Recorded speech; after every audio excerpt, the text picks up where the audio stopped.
A rapper from Panola County is behind bars charged with murder. The young man was following him, shooting at him, and he finally shot him down. And he pointed the gun at me and asked me if I was going to tell it.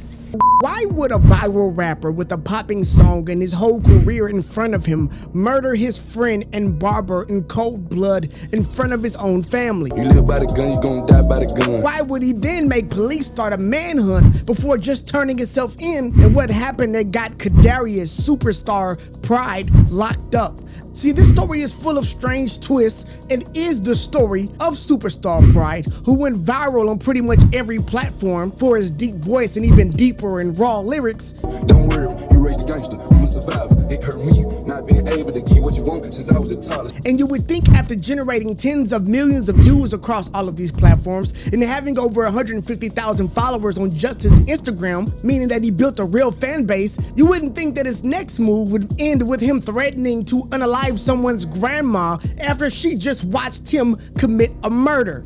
When I'm quiet, I be thinking about killings. No, I don't think anybody saw that coming. How did Superstar Pride go from a TikTok sensation to being locked behind bars for catching a body and leaving a witness? Which is why we know exactly how Superstar Pride carried out the deadly attack that would ruin his life and take the life of another, which we will get into. But first, I want to give you a trigger warning because this story is crazy and a little brutal. So if you're squeamish, this is not for you. But if you are going to stay with us, I am Joe Stone, and this is the Church of Joe Stone podcast, where we find the most shocking and provocative news and take it to church. Make sure you hit the subscribe button. Now, it looked like Mississippi rapper Superstar Pride was on his way to doing big things after several of his songs blew up and got millions of views. But before his career could fully take off, he would find himself locked up for murder without bond after being accused of shooting his barber.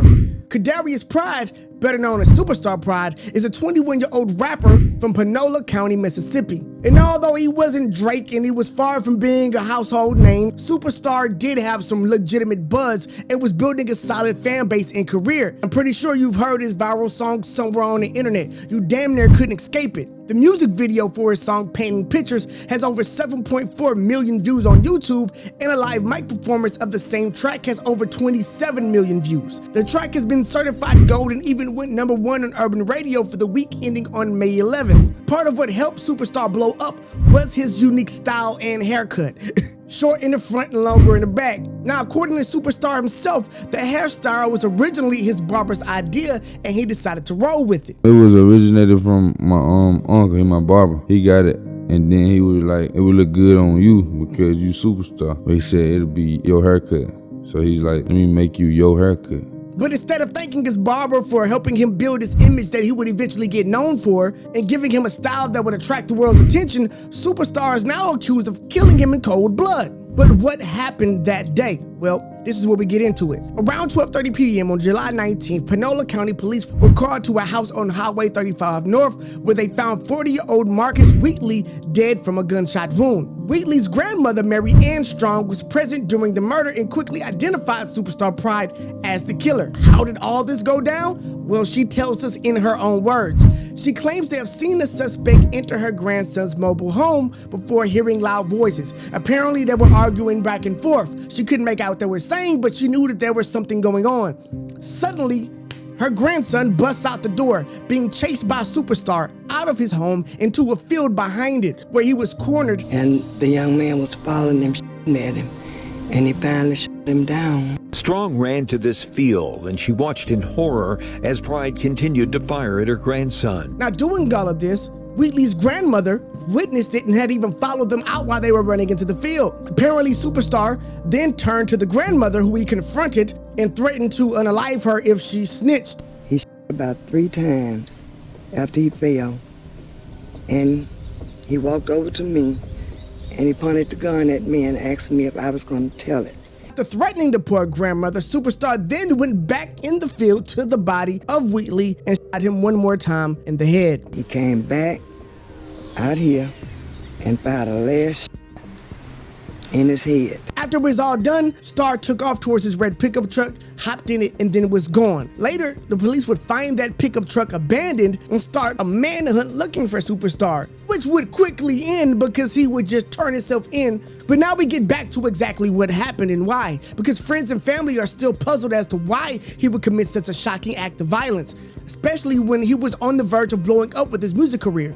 His father told the local news that he isn't sure what led to his son committing the murder, but they need more information on what happened before jumping to any conclusions. Just something that's got to be looked into and to see what all transpired. As of now, it's just so early. And even the police are puzzled. They don't have a clear motive yet, as Superstar and Marcus Wheatley were friends and had known each other for a long time. Now, the only thing that is strange is that the police did reveal that 2 days before the murder, a family member stopped by the sheriff's office and signed papers asking for the rapper to be picked up for a mental evaluation. Maybe Superstar was in the middle of some type of mental break, and instead of getting him the help that he needed quickly, police drugged their feet, and this is what ended up happening. Now, I'm not trying to blame them, but I'm just saying. The only person that seems to have any real information on this is Mary Ann Strong, the grandmother of the victim. She says that their issues stem from a disagreement over his music career. She said that Superstar wanted her grandson to come with him to California and take part in one of his music videos, but Wheatley refused. Now, that would be a wild reason to take someone's life. I mean, it would have to be more unless it just escalated, and while Superstar was in this crazed state needing help, he lashed out and things went too far. Who knows? I wanted Marcus to follow him, and Marcus couldn't do it. He couldn't help him make more money. Right now, Superstar is currently being held at Panola County Detention Center and has been denied a bond based on the severity of the accusations against him. So he will have to sit in jail until his case goes to court. But based on the eyewitness testimony, his chances of getting out are not looking good. Marcus, according to our reports, the victim was a good guy and didn't deserve what happened to him. At least as we know right now, it didn't seem like he did anything to elicit the behavior of Superstar Pride. He helped him create an interesting look that set him apart from all other rappers and made his music videos take off, or at least helped. But instead of getting thanked and being able to watch his friend go on to do greater and greater things, he ended up losing his life, and Superstar, well, he did as well. And now we'll never know exactly how big he could have been, because once he goes down for this, I don't think he's ever gonna see the light of day again.